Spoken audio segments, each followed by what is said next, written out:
Dios te bendiga y Dios te guarde en el nombre poderoso de Jesús de Nazaret. Les doy la bienvenida a esta cápsula de poder y de fe donde sé que Dios tiene una palabra para ti. Tal como cada día trae Dios una palabra de revelación, una palabra que redarguye nuestro ser. El día de hoy será a través del tema El pecado te calcome por dentro. Y la palabra de Dios que vamos a leer está en el Salmo 32, verso 3. Dice aquí en el nombre de Jesús la palabra.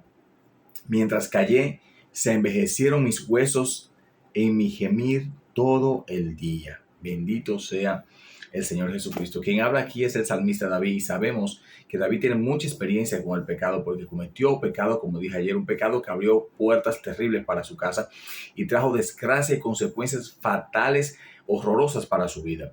Y quiero hablarles, hermano, en esta mañana de que ese pecado te calcome por dentro. El pecado, mis amados, no es algo normal que podemos cometer y hacer sin ningún tipo de consecuencia. El pecado claramente va a traer desastres sobre nuestras vidas. Y vemos, por ejemplo, que el pecado es degenerativo. O sea, no es que usted comete un pecado hoy sencillo y mañana simplemente vuelve a cometer el mismo pecado sencillo. No, ese pecado va evolucionando de maldad. Si nos fijamos en Génesis capítulo 6, dice que los pies del ser humano iban de continuo al mal.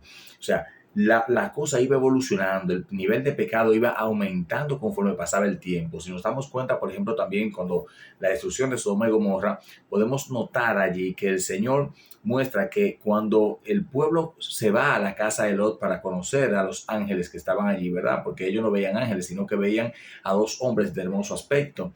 Y dice que habían grandes y pequeños que fueron a conocer a los ángeles. No conocer como de usted y yo conocemos hoy de cómo está usted. No, conocer en la Biblia significa tener relaciones sexuales con esos dos ángeles. O sea, habían niños, habían adultos, habían ancianos que estaban allí congregados porque querían de alguna manera violentar la santidad, violentar la hermosura de aquellos dos seres que estaban visitando a Lot en ese momento. Por eso Lot saca a sus hijas para que sean con sus hijas que hagan lo que ellos quieran y no con aquellos que visitan la casa de Lot. ¿Por qué? Porque el pecado es degenerativo y es por eso que Dios decide destruir la tierra con el diluvio. Es por la misma situación que Dios destruye a Sodoma y a Gomorra con el fuego eterno, como dice la palabra del Señor. ¿Por qué? Porque el pecado iba de aumento y llegó a un punto donde ya no había retorno. Hay un punto en nuestras vidas, amados, cuando nosotros vivimos pecando y sobre el pecado seguimos pecando, ese pecado va degenerando en nuestras vidas y en ese punto de no retorno es cuando Satanás viene y nos invita a quitarnos la vida diciendo que no valemos nada.